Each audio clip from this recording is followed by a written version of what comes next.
ദൈവത്തിന്റെ വചനത്തിന്റെ ശക്തി നമ്മുടെ ജീവിതത്തിൽ എപ്പോഴാണ് അതിശക്തമായി വെളിപ്പെടുന്നതെന്ന് അറിയാമോ? നമ്മൾ വിശ്വസിക്കുമ്പോൾ.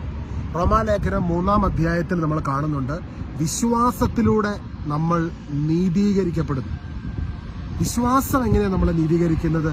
യേശു ക്രൂശിൽ ചെയ്തു കഴിഞ്ഞ പ്രവൃത്തിയിൽ നമ്മൾ വിശ്വസിക്കുമ്പോൾ ആ നീതീകരണം നമ്മളിൽ സംഭവിക്കുകയാണ്. അപ്പോൾ ഇന്നേ ദിവസം ദൈവവചനത്തിന്റെ ശക്തിയിൽ നമ്മൾ ആശ്രയിച്ച് ആ നീതീകരണത്തെ വിശ്വാസത്തിൽ സ്വീകരിക്കുമ്പോൾ അന്ധകാരത്തിന്റെ എല്ലാ ആധിപത്യങ്ങളിൽ നിന്നും നമ്മൾ പരിപൂർണമായി സ്വാതന്ത്ര്യത്തിൽ ആക്കപ്പെട്ടിരിക്കുന്നുവെന്നുള്ള സത്യത്തിലേക്ക് വിശ്വാസത്തിൽ നമ്മൾ പ്രവേശിക്കുകയാണ്.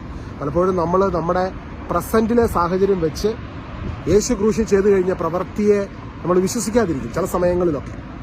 അതായത് കർത്താവ് എല്ലാം ചെയ്തു കഴിഞ്ഞോ ഡൗട്ട് മനസ്സിലോട്ട് അങ്ങനെ കയറുന്ന സമയത്ത് ദൈവവചനം എന്ത് പറയുന്നു എന്ന് നമ്മൾ വിശ്വസിക്കണം. കൊളോസസ് 1:13 അന്ധകാരത്തിന് ആധിപത്യത്തിൽ നിന്ന് അവിടെ നമ്മളെ വിമോചിപ്പിച്ചു, തന്റെ പ്രിയപുത്രന്റെ രാജ്യത്തിലേക്ക് നമ്മളെ ആനയിക്കുകയും ചെയ്തു.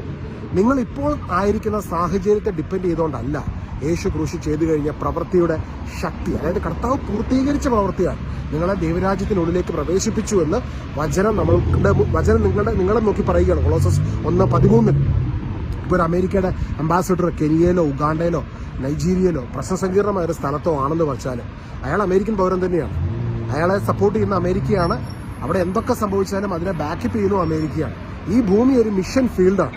നിങ്ങളായിരിക്കുന്ന ഓരോ സ്ഥലം, നിങ്ങളുടെ വീടിരിക്കുന്ന സ്ഥലം, നിങ്ങളായിരിക്കുന്ന ജോലി മേഖലകളെല്ലാം ദൈവം നമുക്ക് തന്നിരിക്കുന്ന അസൈൻമെന്റാണ്, മിഷൻ ഫീൽഡായിട്ടാണ്. ദൈവത്തിന്റെ അംബാസഡർമാരാണ് നമ്മളെന്നാണ് അപ്പസ്തലന്മാർ നമ്മളെ പഠിപ്പിക്കുന്നത്. പൗലോസ് പറയുന്നത് ഞങ്ങൾ ദൈവത്തിന്റെ അംബാസഡർമാരാണ്, സ്ഥാനാപതികളാണ്.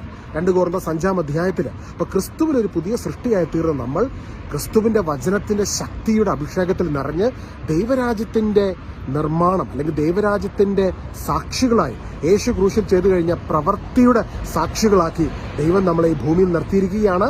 ഈ ഭൂമിയുടെ വെളിച്ചമായി ലോകത്തിന് ഉപ്പായി. അതുകൊണ്ട് ധൈര്യമായി വിശ്വാസത്തെ മുറുകെ പിടിക്കുക. ചിലപ്പോൾ ചില മിഷണറിമാർ അല്ലെങ്കിൽ ഞാൻ ചില വ്യക്തികളൊക്കെ പരിചയപ്പെട്ടിട്ടുണ്ട്, ഗവൺമെന്റ് ഒഫീഷ്യൽസൊക്കെ. അവരൊക്കെ ആഫ്രിക്കയിലെ മറ്റു പല രാജ്യങ്ങളിലൊക്കെ പല കാര്യങ്ങളൊക്കെ ആയിട്ട് പോകുമ്പോൾ, അവിടെ പ്രശ്നങ്ങൾ നടക്കുന്ന സ്ഥലത്ത് പോകുമ്പോഴും അവരുടെ ഉറപ്പ് അവർ ഏത് രാജ്യത്തെ റെപ്രസെന്റേറ്റ് ചെയ്യുന്നു ആ രാജ്യം ബാക്കപ്പ് ചെയ്യാനുണ്ട് എന്നുള്ളൊരു കരുത്ത്, ആ ഒരു ബാക്കപ്പ്. ഇപ്പം ഇന്ത്യയുടെ അംബാസഡർമാർക്കൊക്കെ ഇന്ത്യയുടെ ആ ബാക്കപ്പ് ഉണ്ട്. അത് വലിയൊരു ശക്തിയാണ്. അതുപോലെ തന്നെയാണ് സ്വർഗത്തിന്റെ ബാക്കപ്പ് നിങ്ങൾക്കുണ്ട്. നിങ്ങൾ വിശ്വസിക്കുക, ദൈവം നിങ്ങൾക്ക് അനുകൂലമായിട്ടുണ്ട്. റോമ 8:31 ദൈവം നിങ്ങളുടെ പക്ഷത്തുണ്ട്. God bless U. ഒരു വാക്ക് പ്രാർത്ഥിക്കാം. നല്ല യേശുവെ പ്രാർത്ഥിക്കുന്നു. ആത്മാവിന്റെ വലിയൊരു അഭിഷേകം തളർന്നിരിക്കുന്ന മനസ്സുകളോട് അവിടെ നിന്ന് വചനത്തിലൂടെ ശക്തിയെ ഇടപെടുമാറാകണമെന്ന് പ്രാർത്ഥിക്കുന്നു. ആത്മാവിന് അഭിഷേകം നൽകി ഓരോ മക്കളെയും അവിടുന്ന് സ്പർശിക്കണമേ, അനുഗ്രഹിക്കണമേ എന്ന് പ്രാർത്ഥിക്കുന്നു. വലിയൊരു അഭിഷേകത്തിനായി എല്ലാവരെയും അവിടുന്ന് കുതിഞ്ഞു പിടിക്കുന്നതിനെ ഓർത്ത് നന്ദി പറയുന്നു. നിത്യം പിതാവും പുത്രനും പരിശുദ്ധാത്മാവുമായ സർവീശ്വരനിലേക്ക്. ആമേൻ. God bless U.